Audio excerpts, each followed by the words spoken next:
हाँ बेटा, आज हम राजस्थान बोर्ड की किताब के तो चैप्टर नंबर 6 को स्टार्ट करेंगे और एनसीईआरटी की जो बुक आती है उसमें यह चैप्टर नंबर 3 है और उसी के आगे वाला भाग है जो हमने लास्ट टाइम पे किया था उसी वीडियो में। लेकिन हम राजस्थान बोर्ड के अनुसार चलेंगे। यहाँ विद्युतीय परिपथ या विद्युत परिपथ। विद्युत परिपथ क्या होता है? जब दो या दो से अधिक या किसी उपकरण में या किसी निकाय में विद्युतीय उपकरणों को संयोजित कर दिया जाता है तो उसे विद्युतीय परिपथ कहते हैं। विद्युतीय परिपथ में एक बात कह सकते हैं कि किसी बिंदु पर जहां दो या दो से अधिक, किसी बिंदु पर जहां दो या दो से अधिक शाखाएं मिलती हैं उसे संधि बिंदु कह देंगे। विद्युतीय परिपथ में जिस बिंदु पर दो या दो से अधिक शाखाएं मिलती हैं उससे कौन सा बिंदु कह देंगे? संधि बिंदु। जैसे यहां एग्जाम्पल लेके चलूं, मैं एक बैटरी कंज्यूम करके चल रहा हूं, एक सेल मान के चले, माइनस टर्मिनल है प्लस टर्मिनल है। इस सेल में एक परिपथ बना रहा हूं, मेरे हिसाब से ही एक रेजिस्टेंस, एक प्रतिरोध यहां पर संयोजित है और एक प्रतिरोध यहां पर संयोजित है। इसका नाम दे देता हूं A B C D E F. तो ये जो पॉइंट है बी, यहां कितनी ब्रांचेज मिल रही है, कितनी शाखाएं मिल रही हैं? एक शाखा ये हो गई, एक शाखा ये हो गई, एक दो और ये कौन सी है? तीन शाखाएं मिल रही है। तो ये जो बिंदु हो गया बी बिंदु, ये बी बिंदु क्या हो गया? एक संधि बिंदु हो गया। क्या हो गया? संधि बिंदु। किरचॉफ के नियम को उपयोग में लेंगे तो ये संधि बिंदु बहुत ज्यादा उपयोग में आता है। तो संधि बिंदु हो गया, विद्युतीय परिपथ हो गया। अब इस चैप्टर को स्टार्ट कर रहे हैं। इस चैप्टर में जब आगे चलें तो सबसे पहले क्या होता है बेटे, जब संधि बिंदु हो गया, संधि बिंदु के साथ साथ जिस शाखा में विद्युत धारा का मान हमेशा समान रहता है, विभव का मान समान रहता है, उस शाखा से निर्मित परिपथ बना लेंगे। अब बहुत जटिल परिपथ हो जाए, सामान्य परिपथ हुआ तो ओम के नियम से हम धारा का या विभव का या प्रतिरोध का मान ज्ञात कर सकते हैं। धारा निकालनी पड़े, सामान्य परिपथ लें, ओम के नियम से ज्ञात हो जाएगी। विभव निकालना पड़े, ओम के नियम से ज्ञात हो जाएगा।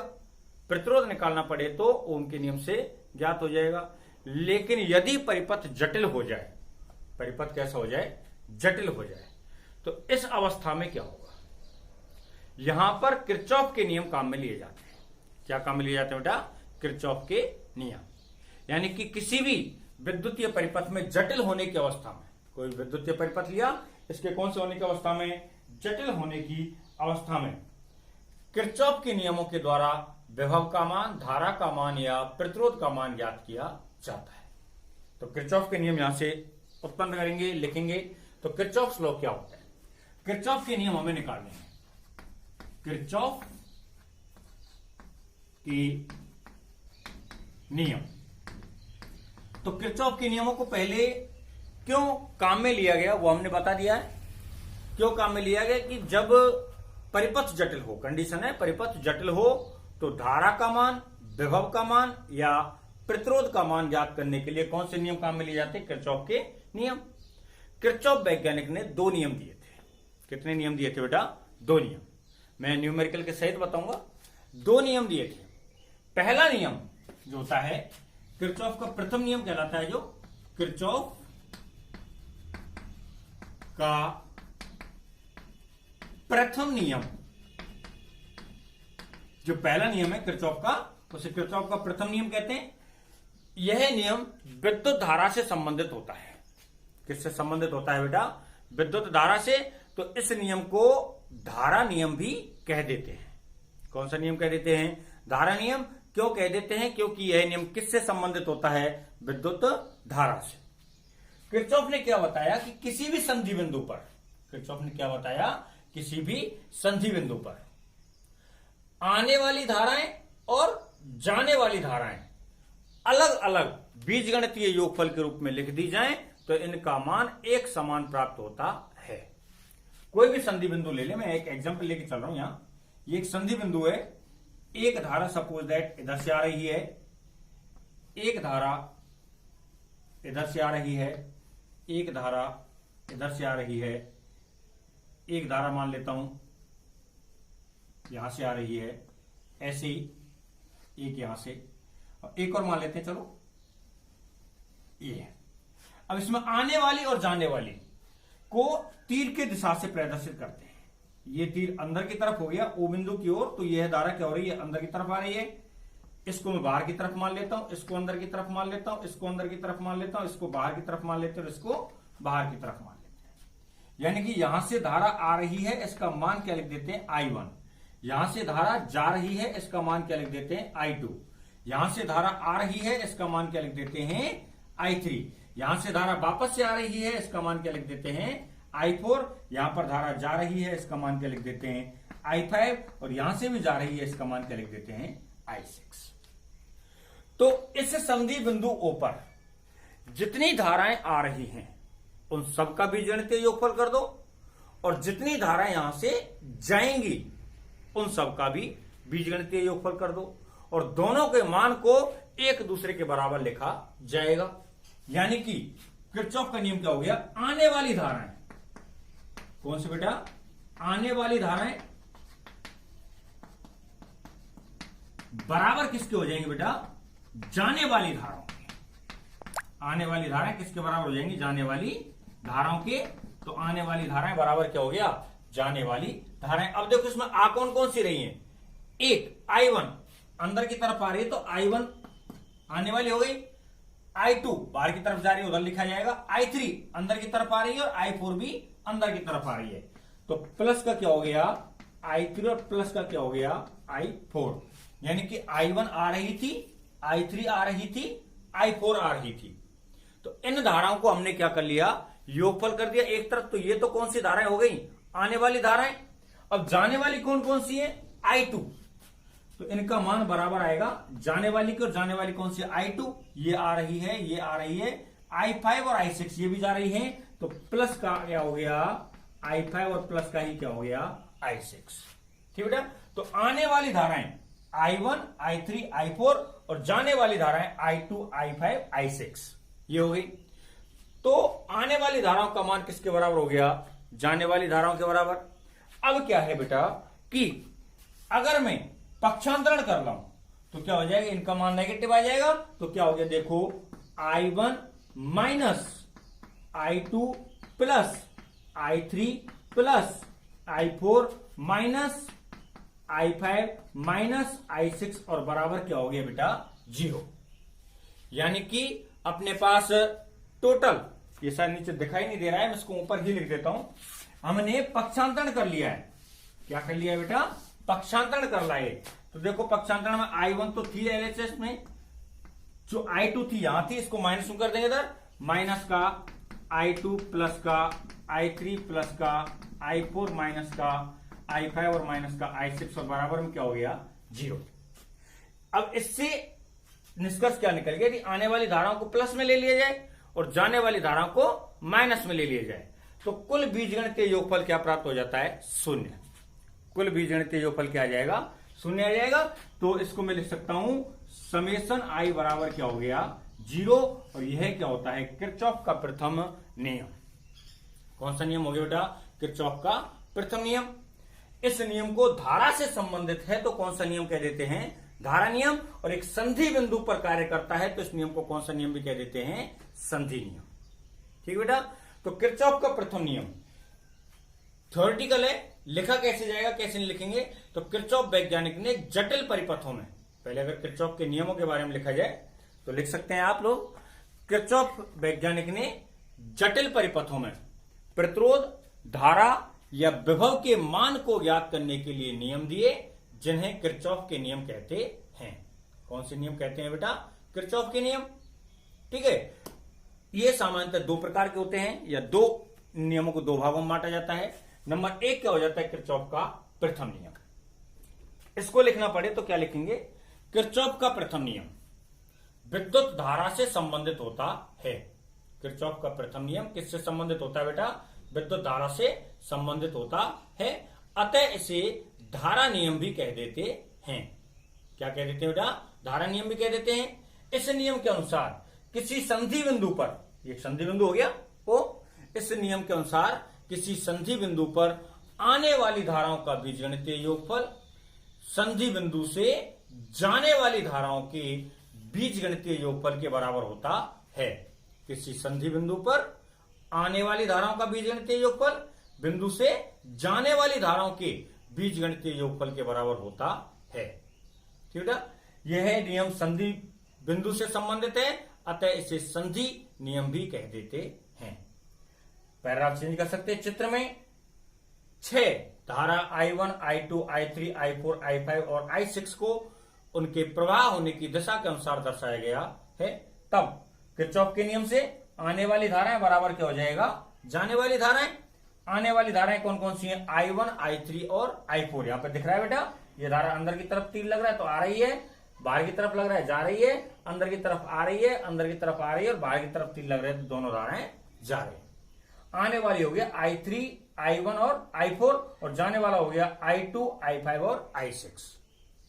इनको पक्षांतरण कर देते हैं तो एक साथ हो गया, बराबर में क्या हो जाता है, 0। अब कंप्लीट धारा जो आ रही है उसका मान क्या आ रहा है, 0। तो यहां आगे लिख सकते हैं इसमें, यदि आने वाली धाराओं को धनात्मक और जाने वाली धाराओं को ऋणात्मक लिया जाए तो संधि बिंदु पर कुल धारा का बीजगणितीय योगफल 0 होता है। ठीक है, यह होता है किरचॉफ का प्रथम नियम। कौन सा नियम है ये, किरचॉफ का प्रथम नियम। अब इस नियम में से एक न्यूमेरिकल आता है। किरचॉफ के नियम इंपॉर्टेंट हैं राजस्थान बोर्ड के एग्जाम के लिए। लगभग प्रतिवर्ष सा ही इसमें से क्वेश्चन पूछा जाएगा।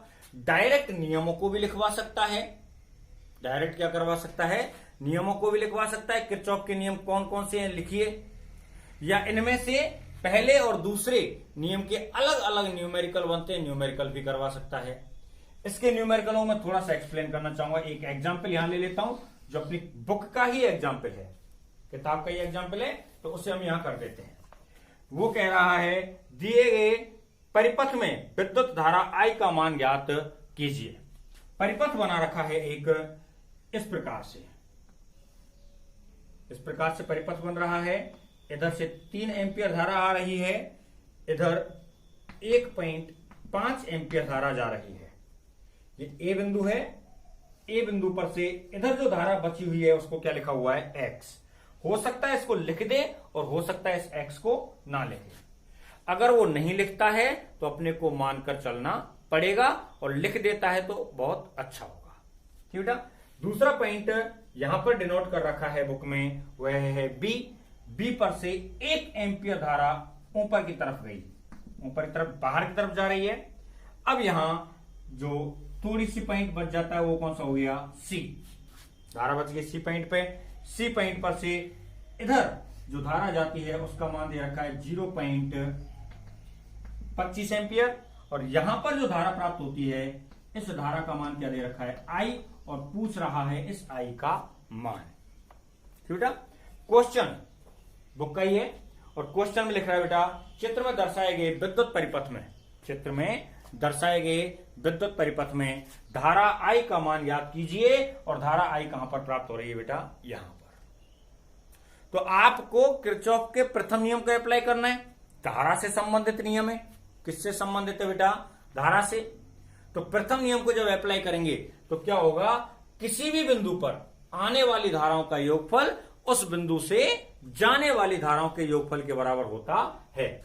किसी भी बिंदु पर आने वाली धाराओं का योगफल उस बिंदु से जाने वाली धाराओं के योगफल के बराबर होता है। तो स्टार्ट करते हैं यहीं से, बिंदु ए पर। किस पर बेटा, बिंदु ए पर। बिंदु ए पर क्या हुआ, देखो बिंदु ए पर आने वाली कितनी है, 3 एम्पियर। ये तो केवल आ रही है और बची हुई दोनों धारा क्या है, बाहर जा रही है, एक तो इधर जा रही है और एक इधर जा रही है। तो बराबर क्या हो गया, 1.5 एम्पियर और प्लस में क्या आ गया, एक्स।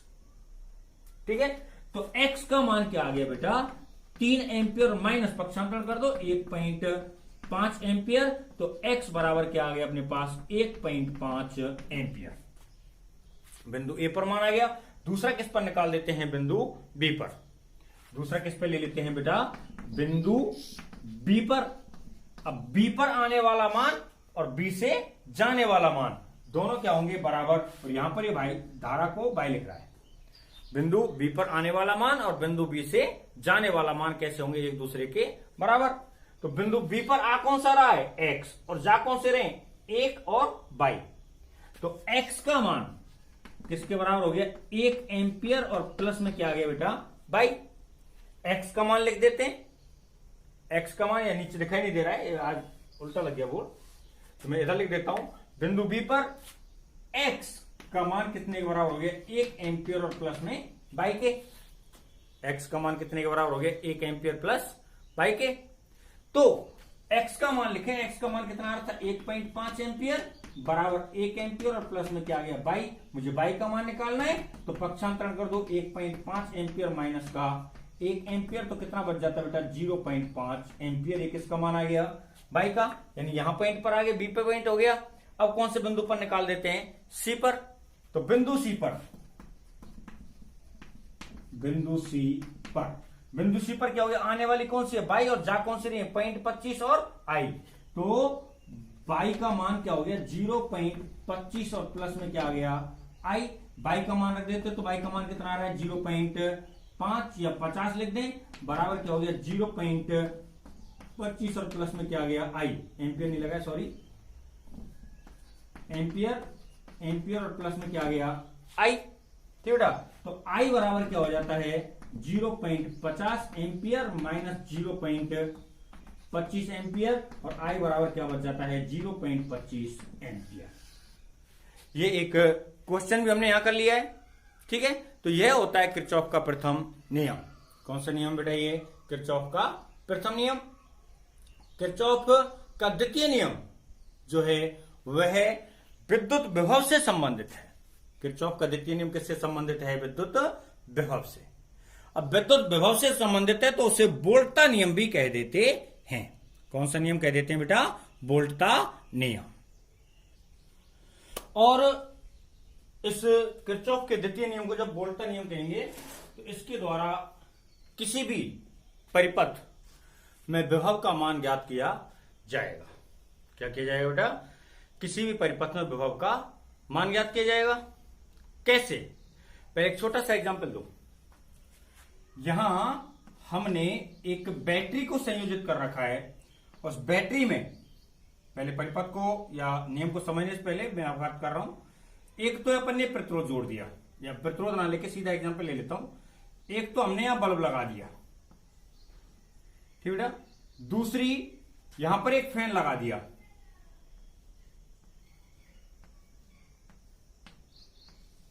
दो हो गया।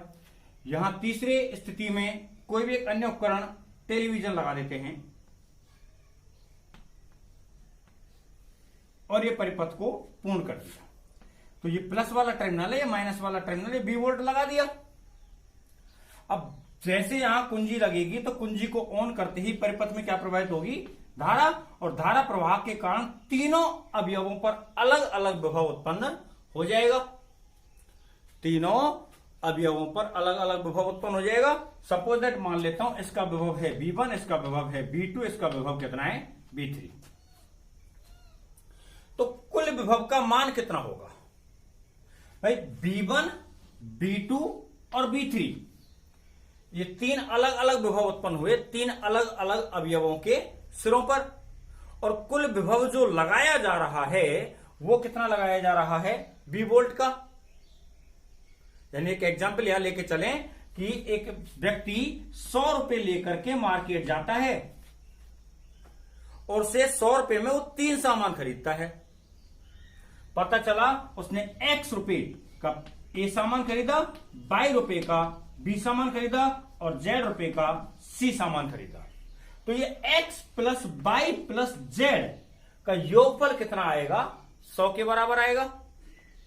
या उसी बात को यहां परिपथ में ले आओ। अपन ने जो कुल विभव लगाया वो कितना वोल्ट था, 20 वोल्ट का विभव। कुल विभव कितना लगाया, 20 वोल्ट का, और यह 20 वोल्ट का विभव कितने भागों में टूट गया, 3 भागों में, V1, V2 और V3।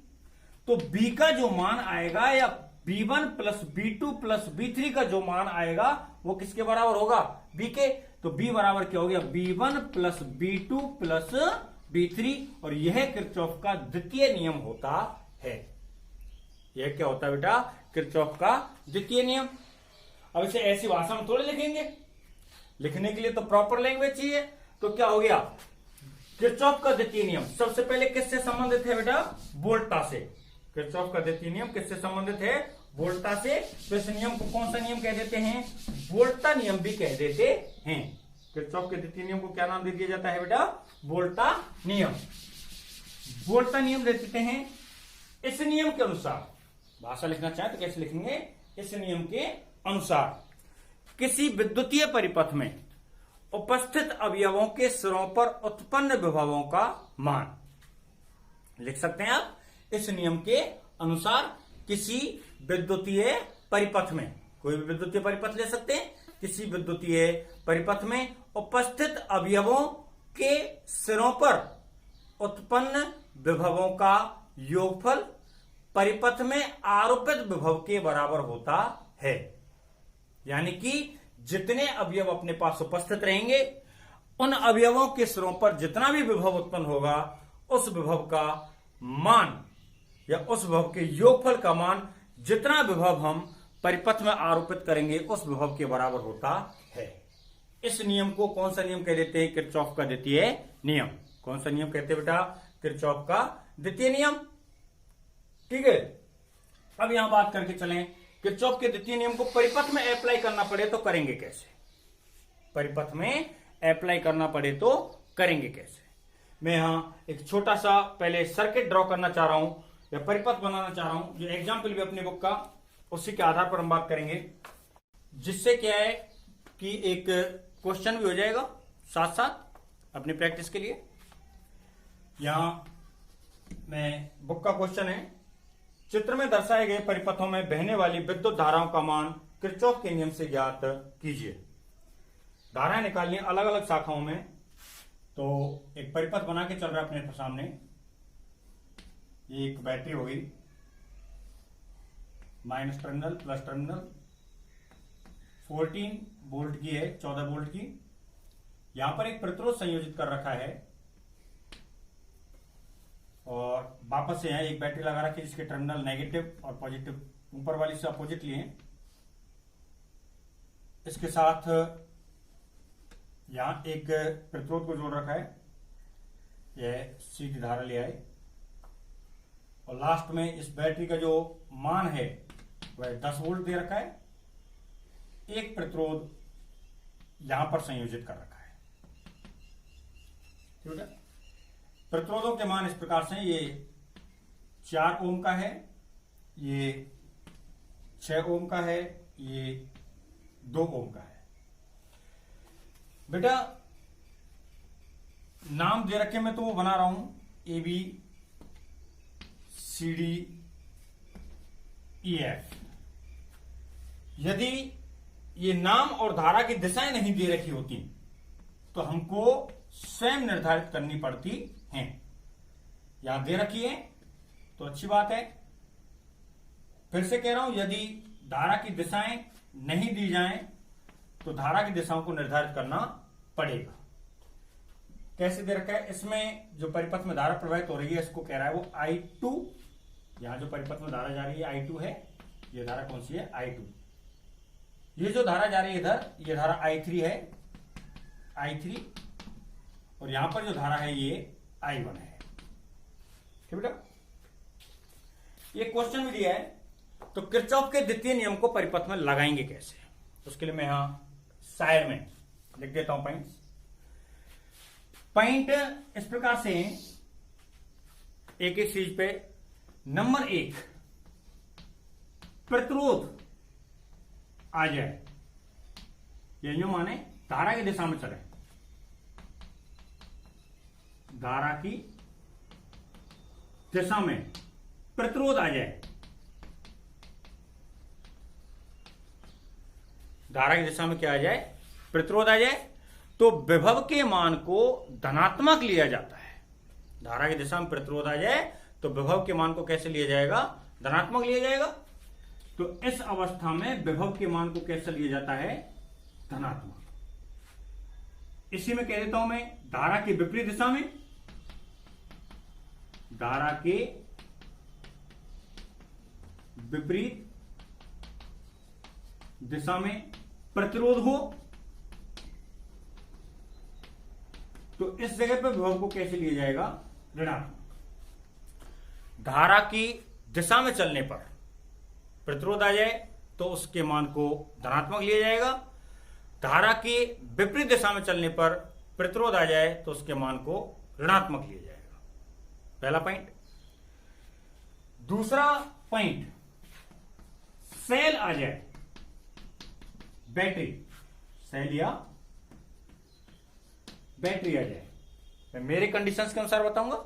सेल या बैटरी आ जाए और उसका धन टर्मिनल पहले आ जाए तो विभव के मान को धनात्मक लिया जाएगा, और ऋण टर्मिनल पहले आ जाए तो विभव के मान को ऋणात्मक लिया जाएगा। दूसरा पॉइंट क्या बना रहा हूं? परिपथ में हम चले, परिपथ में चलने पर धन टर्मिनल पहले आ गया तो विभव के मान को धनात्मक ले लेंगे, ऋण टर्मिनल पहले आ गया तो विभव के मान को ऋणात्मक ले लेंगे। ठीक बेटा? तीसरी अवस्था कह के चले, या अब ये जो मैंने दो कंडीशंस बताई है कब बताई है? तीसरी और चौथी कंडीशंस पे आएगी। इनके लिए या दूसरी कंडीशन के लिए समीकरण के बराबर में शून्य लेंगे। समीकरण के बराबर में क्या लेंगे? शून्य लेंगे। ठीक है? और चौथा पॉइंट, एक लूप के अंदर लेके चलेंगे या लूप का चयन करेंगे, लूप का चयन करेंगे। यानी कि जो ये कंडीशंस बताई हैं इनमें मैं इधर से स्टार्ट कर सकता हूं, 1 2, इधर तो इसको 3 कह दो, इसको क्या कह दो? 4। पहले बोल्ट का नियम है क्या? बोल्ट का नियम यह है, किसी भी परिपथ में संयोजित अवयवों के सिरों पर विभवों का योगफल, किसी भी परिपथ में संयोजित अवयवों के सिरों पर उत्पन्न विभवों का योगफल परिपथ में आरोपित कुल विभव के बराबर होता है। इसे किरचॉफ का द्वितीय नियम कहते हैं। किरचॉफ के द्वितीय नियम से सवाल कैसे किए जाएंगे, मैं इस पॉइंट पर यहां आ रहा हूं। न्यूमेरिकल कैसे किए जाएंगे?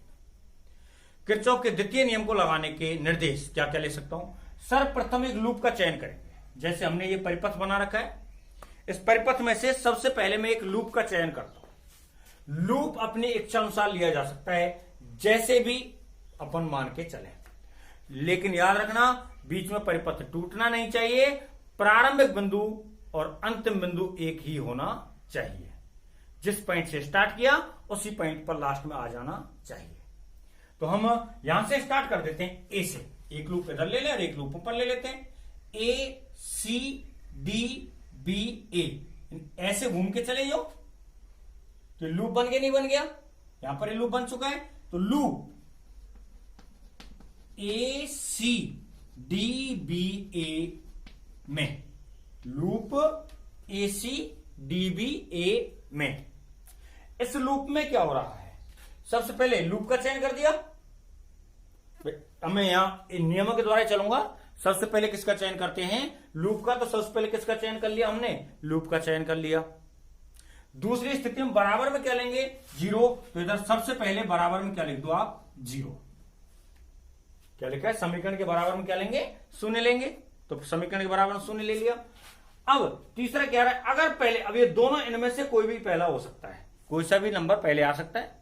अगर प्रतिरोध पहले आ जाए तो इसे लगाएंगे, और सेल पहले आ जाए तो इसे आ जाएंगे। पहले इसी में आ रहे हैं, सेल का या बैटरी आ जाती है और सेल या बैटरी का प्लस टर्मिनल पहले आ जाता है, तो उसके विभव को कैसे लिया जाएगा? प्लस में। और माइनस टर्मिनल पहले आ जाता है तो विभव को किस में लिया जाएगा? माइनस में। जैसे एसी, सबसे पहले एसी पे चले, ए से लेके सी पे। अब इस अंतराल में ना तो कोई प्रतिरोध आ रहा है और ना ही कोई सेल आ रहा है। ए से लेके सी तक कुछ नहीं है। सी से लेके कहां पे चले? डी पे। ए सी कुछ नहीं आया, सी से लेके कहां पे आ रहे हैं? डी पे। सी से डी पर। अब धारा की दिशा भी सी से डी में आ रही है, जो चित्र में दर्शा रखी है, और हम भी सी से डी पर चल रहे हैं, तो धारा की दिशा में हो गया। अब यहां क्या आ गया? सबसे पहले बैटरी या सेल आ गया, और इसका वोल्टेज कितना दे रखा है? 10 वोल्टेज। कितना वोल्टेज दे रखा है, 10 वोल्टेज। तो यहां इसका 10 वोल्टेज दिया और 10 वोल्टेज में मान कितना है, पहले माइनस वाला टर्मिनल आ रहा है। 10 वोल्टेज का टर्मिनल पहले कौन सा आ रहा है, माइनस वाला। तो इसके मान को किस में लिया जाएगा, माइनस में। तो माइनस का कितना हो गया, ये 10 वोल्टेज, माइनस का 10 वोल्ट हो गया। समझ में आ गया नहीं आया, तो कैसे ले रहा हूं माइनस का 10 वोल्टेज। मैं यहां क्या कहकर चल रहा हूं, बैटरी पहले आ गई और बैटरी का कौन सा टर्मिनल आ जाता है, प्लस आ जाता है तो प्लस लेंगे, और माइनस आ जाता है तो माइनस लेंगे। और पहले कौन सा टर्मिनल आया इधर से, माइनस का, तो इसके विभव को किस में लिया जाएगा, माइनस में। तो हमने क्या लिख दिया, माइनस का 10 वोल्ट। अब क्या आ गया दूसरा, देखो प्रतिरोध। अब प्रतिरोध के लिए यह देखना है कि धारा की दिशा में चल रहे हैं या धारा की दिशा के विपरीत चल रहे हैं। तो हम कहां चल रहे हैं, सी से लेके डी पे, लूप के अनुसार सी से डी पे आएंगे, और धारा की दिशा भी कहां आ रही है, सी से डी पर। तो हम कहां हो गए, धारा की दिशा में हो गए। और धारा की दिशा में चलने पर, धारा की दिशा में चलने पर विभव को कैसे लिया जाएगा, धनात्मक लिया जाएगा। अब यहां विभव कितना आ रहा है, देखो प्रतिरोध का मान कितना है, 6 ओम, और धारा कितनी है, I1, और B बराबर क्या होता है, IR। तो इस प्रतिरोध के स्रोत पर विभव का मान क्या रहेगा, IR रहेगा। I का मान कितना है बेटा, I1, और R का मान कितना है, 6। तो इस प्रतिरोध के स्रोत पर कितना विभव आ गया, 6I1, 6I1। अब धारा की दिशा में है तो इसका मान किसमें हो जाएगा, प्लस में। तो प्लस का क्या आ गया, 6I1। ये बात समझ में आ गई नहीं आ गई। दो बातें यहां पर आपको बताई, बैटरी का प्लस टर्मिनल पहले आएगा तो प्लस लेंगे, माइनस टर्मिनल पहले आएगा तो माइनस लेंगे। दूसरा, यहां प्रतिरोध आ गया धारा की दिशा में चलने पर, प्रतिरोध धारा की दिशा में चलने पर आ गया, और उसका धारा की दिशा में चलने पर मान को प्लस लेंगे, और अगर ये विपरीत दिशा में चलने पर आता तो मान को माइनस लिया जाता। अभी आगे वाले में आ जाएगा टाइप, इस टाइप भी। तो जो विभव का मान है वो किसमें ले लिया, प्लस में। किस किस स्रोत पर, प्रतिरोध के स्रोत पर। कौन से बिंदु पर आ चुके, डी पर। अब डी से लेके कहां पर चले, बी पे। डी से लेके बी पर कुछ है क्या, नहीं है, ना तो प्रतिरोध है ना ही सेल है। अब बी से लेके कहां पे आ रहे हैं, ए पे। बी से लेके ए पे, बी से ए पर पहुंचे तो वापस से क्या जुड़ गया, प्रतिरोध। धारा की दिशा कहां है, बी से ए पर, और हम भी कहां चल रहे हैं, बी से ए पर। तो दोनों की दिशाएं कैसी हो चुकी हैं, एक दूसरे के समान, और दोनों की दिशाएं एक दूसरे के समान है। विभव का मान कैसे लिया जाएगा, धनात्मक। और विभव का मान कितना आ रहा है, वही बी बराबर IR। I का मान कितना है, I3, और R का मान कितना है, 2। तो कितना हो गया बेटा, I3 और इंटू में 2। तो कितना मान आ गया इसका, प्लस में 2I3। इक्वेशन नंबर क्या कह देते हैं इसको, 1। यहां कह दो, और यहां नहीं कहना चाहते तो इसका पक्षांतरण कर दो। क्या हो चुका है बेटा अपने पास, 6I1 प्लस 2I3 बराबर के क्या आ गया, 10 वोल्ट। इसमें से भी चाहें तो हम कॉमन निकाल सकते हैं 2। तो कितना बच जाएगा, ये 3I1 plus I3, 3I1 plus I3, और बराबर में कितना आ गया बेटा, 5 वोल्ट। इक्वेशन नंबर क्या कह देते हैं, 1। इक्वेशन नंबर क्या कह दिया, 1। पहला मान आ गया, एक लूप लिया। अब हम दूसरा लूप चयन करते हैं। इधर वाला समझ में आ गया होगा, चारों लूप कैसे कैसे लगाएंगे सवाल करने के लिए। दूसरा लूप चयन करता हूं, वो दूसरा एक नीचे वाला भाग हो गया और एक ऊपर वाला भाग हो गया। तो दूसरे लूप के लिए मैं ऊपर वाला भाग ले लेता हूं, और ऊपर वाला भाग कौन सा है, CEFDC।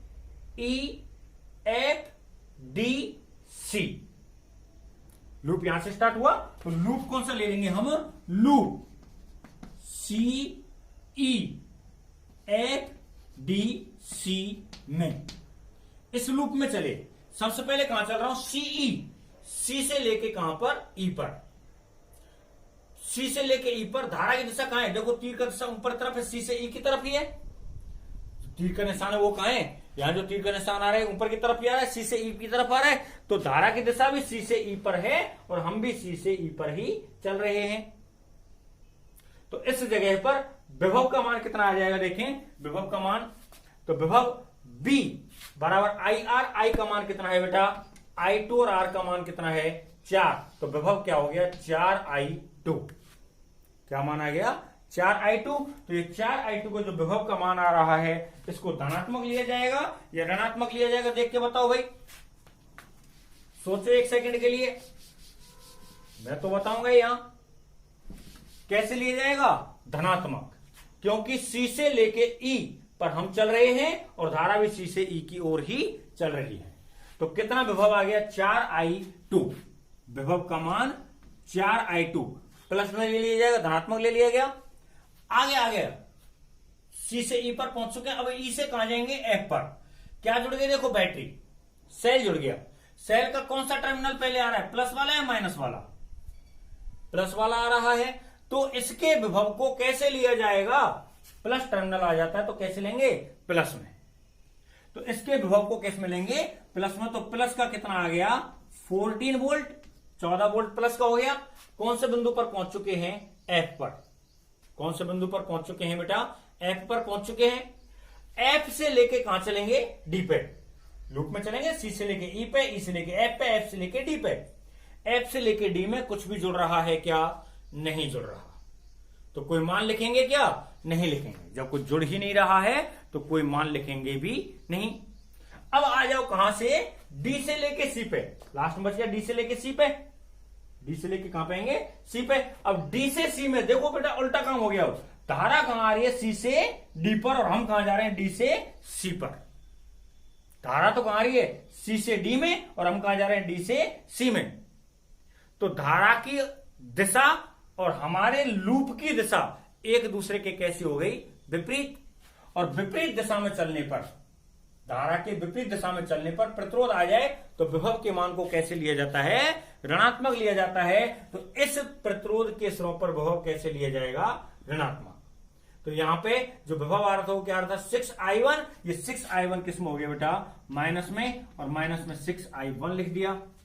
आगे फिर देखो बैटरी आ गई। बैटरी का कौन सा टर्मिनल आ रहा है, प्लस। तो विभव के मान को कैसे लिया जाएगा, प्लस में। तो प्लस का क्या हो गया अपने पास, 10 वोल्ट, और बराबर में क्या ले लेते हैं, 0।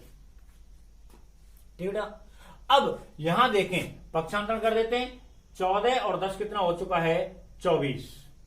ठीक है। और इन दोनों को एक साथ उल्टा उधर पक्षांतरण कर दें तो ये माइनस वाला प्लस में हो जाएगा और ये प्लस वाला माइनस में हो जाएगा। तो क्या हो गया, देखो ये 6i1, उधर पक्षांतरण कर रहा हूं, ठीक है। तो 6i1 किसका हो चुका है, प्लस का, और ये 4i2 किसका हो जाएगा, माइनस का। तो माइनस का 4i2, और इधर क्या बच जाता है, इधर वाला पार्ट में वो क्या हो गया, 10 और 14 कितना हो गया बेटा, 24 वोल्ट। अब मैंने क्या किया, इधर वाले भाग को इधर लिख दिया, उल्टा इधर वाले भाग को इधर लिख दिया। अब देखो इधर से 4 नहीं आया, वो क्या कॉमन आया, 2 कॉमन आया। तो ये क्या हो गया, 3i1 और माइनस का 2i2। 3i1 और माइनस का क्या हो गया, 2i2, और बराबर में क्या हो गया बेटा अपने पास 24 वोल्ट। इक्वेशन नंबर क्या कह देते हैं, 2। अब देखो क्या होता है बेटा, हम पढ़ के आए हैं कि 2 अचर राशि हो, 2 अज्ञात राशियां हो तो 2 समीकरण चाहिए, 3 अज्ञात राशियां हो तो 3 समीकरण चाहिए। यहां अज्ञात राशियां कितनी आ रही हैं, 3।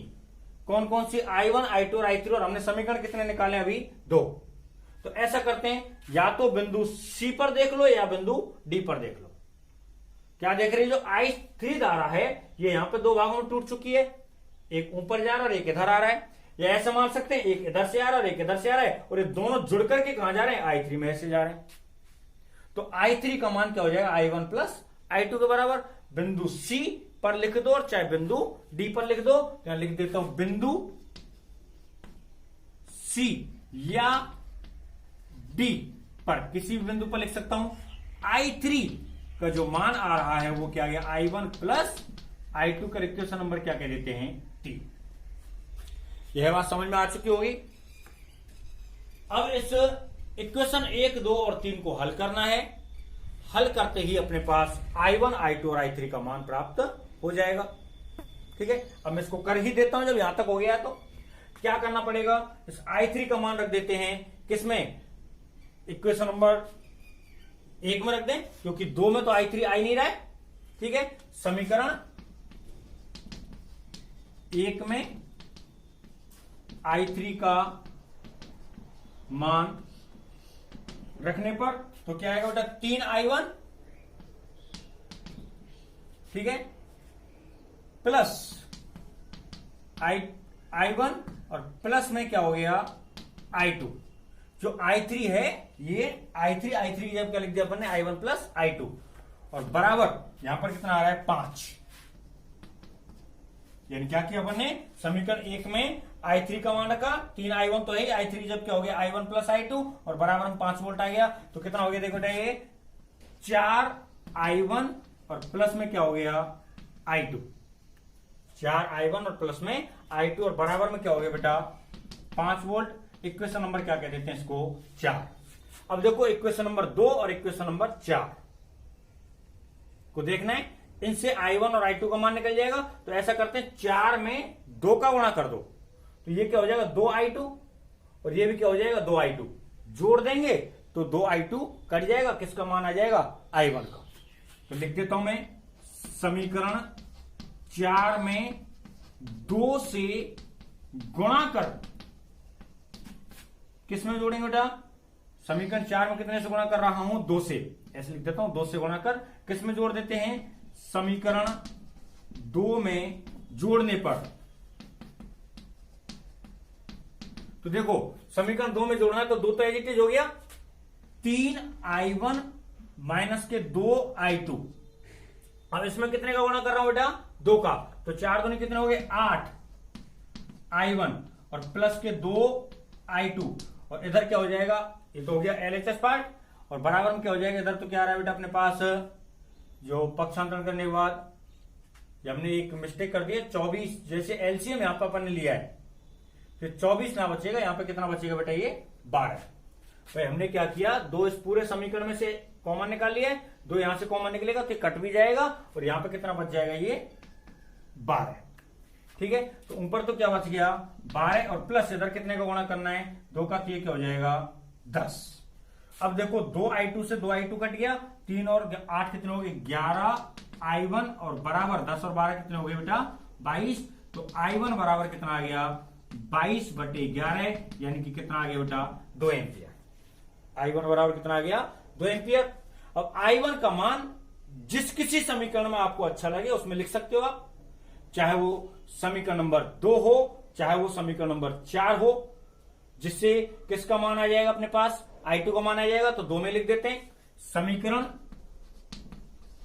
2 में i1 का मान रखने पर, मैं इधर कर रहा हूं, अब i1 का मान रखेंगे 2 में तो देखो बेटा 3 गुणा i1 का मान कितना आ रहा है 2 माइनस 2 इंटू में i2 और बराबर क्या आ रहा है बेटा 12, 3 दूनी कितने हो गए 6। ठीक है, इस 6 का पक्षांतरण कर देंगे उधर, तो यह लिख देता हूं मैं 6 माइनस 2i2 बराबर 12 और 2 माइनस के 2i2 बराबर क्या हो गया 12/6 बराबर कितना आ चुका है बेटा 2 एम्पियर और i2 बराबर क्या हो गया 2 एम्पियर और बटे में माइनस का 2 और बराबर कितना आ गया बेटा माइनस का 1 एम्पियर। बराबर कितना आ चुका है यहाँ पे माइनस का 1 एम्पियर। तो i1 का मान आ गया और i2 का मान आ गया। ठीक है, i1 और i2 के 2 मान आ चुके हैं। अब यहां पर कितने का मान निकालना है अपने को i3 का, कितने का मान निकालना है i3 का। तो i3 का मान कैसे आएगा वो भी इसी प्रकार से आ जाएगा। देखिए यहां हम एक गलती छोड़ चुके हैं, ओके, पक्षांतरण करने में, यहां तक तो सही है। क्या हो गई गलती, ये जो 6 आ रहा है ये प्लस का है ना कि गुणा में, पक्षांतरण करेंगे जब उधर माइनस का हो जाएगा ये, तो माइनस का 2i2 बराबर 12 माइनस 6 ऐसे रहेगा। तो i2 बराबर क्या हो गया बेटा 6/-2 और ये क्या आ गया माइनस का 3 एम्पियर। i1 का मान आ गया, i2 का मान आ गया। अब किसका मान निकाल देते हैं i3 का, किसका मान निकाल देते हैं i3 का। तो i1 और i2 का मान समीकरण किस में रख देते हैं 3 में, तो लिख देता हूं i1 तथा i2 का मान समीकरण किसमें बेटा 3 में रखने पर, तो i3 बराबर i1 का मान आ रहा है 2 और माइनस का क्या हो गया 3 और बराबर में क्या हो गया बेटा माइनस का 1 एम्पियर। ठीक है, इस प्रकार से किरचॉफ के नियम होते हैं। अगर किरचॉफ के नियम का केवल ये सवाल आ जाता है किरचॉफ के नियमों को लिखिए, तो क्या लिखना है, किरचॉफ वैज्ञानिक ने जटिल परिपथों में, किरचॉफ वैज्ञानिक ने जटिल परिपथों में धारा विभव या प्रतिरोध का मान ज्ञात करने के लिए नियम दिए, जिन्हें किरचॉफ के नियम कहते हैं। क्या कहते हैं बेटा, किरचॉफ के नियम। सामान्यतः 2 होते हैं, अब हेडिंग डाल देते हैं किरचॉफ का प्रथम नियम। किरचॉफ का प्रथम नियम लिखेंगे तो किरचॉफ के प्रथम नियम में क्या लिख दिया जाएगा? किरचॉफ के प्रथम नियम के अनुसार, किरचॉफ के प्रथम नियम के अनुसार किसी भी संधि बिंदु पर, विद्युतीय परिपथ में किसी भी संधि बिंदु पर आने वाली धाराओं का योगफल संधि बिंदु से जाने वाली धाराओं के योगफल के बराबर होता है। यह नियम धारा से संबंधित है, अतः इसे धारा नियम भी कह देते हैं। ठीक है। उसके बाद चित्र में अपने पास है, या चित्र में दर्शाए अनुसार धाराएं I1, I3 और I4 बिंदु O की ओर आ रही हैं तथा धाराएं I2, I5 और I6 बिंदु से बाहर की ओर जा रही हैं। तब किरचॉफ के नियम से आने वाली धारा बराबर जाने वाली धाराएं, यह मान आ चुका है। यहां पे जो आ रहा था आने वाली धाराओं का और जाने वाली धाराओं का मान आ जाएगा। मान आने के बाद लास्ट में और भी लिख सकते हैं कि यदि आने वाली धाराओं को धनात्मक और जाने वाली धाराओं को ऋणात्मक लिया जाए तो संधि बिंदु पर उपस्थित कुल विद्युत धारा का बीजगणितीय योगफल शून्य प्राप्त होता है। ठीक है। आगे आता है किरचॉफ का द्वितीय नियम। इसकी भाषा अगर लिखना चाहें तो भाषा कैसे लिखेंगे? लिखेंगे किसी भी विद्युतीय परिपथ में अवयवों के सिरों पर उत्पन्न विभवों का योगफल। किसी भी विद्युतीय परिपथ में अवयवों के सिरों पर उत्पन्न विभवों का योगफल परिपथ में आरोपित विभव के मान के बराबर होता है। इसे किरचॉफ का द्वितीय नियम कहते हैं। इसे किरचॉफ का कौन सा नियम कहते हैं बेटा? द्वितीय नियम कहते हैं। द्वितीय नियम को लगाने के निर्देश मैंने यहां बगल में लिख रखे। मैं ऊपर से लेके चला था, लेकिन उनको नीचे से लेके चलेंगे। सबसे पहले क्या करेंगे? परिपथ में लूप का चयन। सबसे पहले लूप का क्या करते हैं? चयन करते हैं। दूसरे नंबर पर समीकरण के बराबर में क्या ले लेते हैं? 0। आगे इन तीसरे और चौथे स्टेप में से जो पहले आ जाए वो कर देंगे। अगर यदि सेल पहले आ जाता है तो सेल वाला लगाओ, और प्रतिरोध पहले आ जाता है तो प्रतिरोध वाला। याद रखना, सेल में विद्युत धारा की दिशा निर्धारित नहीं रहेगी। आपको तो यह देखना है कि टर्मिनल कौन सा पहले आ रहा है। धनात्मक टर्मिनल आता है तो उसे प्लस में ले लेंगे, और ऋणात्मक टर्मिनल पहले आता है तो उसे माइनस में ले लेंगे। ठीक है। दूसरी स्थिति में प्रतिरोध की चलें तो धारा की दिशा में चलने पर प्रतिरोध आ जाए तो उस जगह पर विभव के मान को धनात्मक लिया जाएगा, और धारा की दिशा के विपरीत दिशा में चलने पर प्रतिरोध आ जाए तो उस जगह विभव के मान को ऋणात्मक लिया जाएगा। इसके लिए एक्सप्लेन करने के लिए मैंने एक न्यूमेरिकल यहां पर कराया है। आप इसे देख सकते हैं किस प्रकार से हम किरचॉफ के द्वितीय नियम को आरोपित करते हैं। ठीक है। किरचॉफ का द्वितीय नियम फिर से कह रहा हूं, या तो राजस्थान बोर्ड का जो एग्जाम होता है उसमें न्यूमेरिकल आता है इसमें से, या इसका जो कथन है, स्टेटमेंट है, वो आता है। दोनों में से एक चीज पूछी जाती है, और इस वर्ष इसमें से आया नहीं है। तो राजस्थान बोर्ड के तो जितने बच्चे वो सोच ही लो बेटा, आने वाले साल में तो पक्का आएगा। ठीक है। कुछ बच्चों ने अभी चैनल को सब्सक्राइब नहीं किया तो इसको कर लें, जिससे आपको न्यूली वीडियोज का पता चल जाए। आज के लिए इतना ही काफी।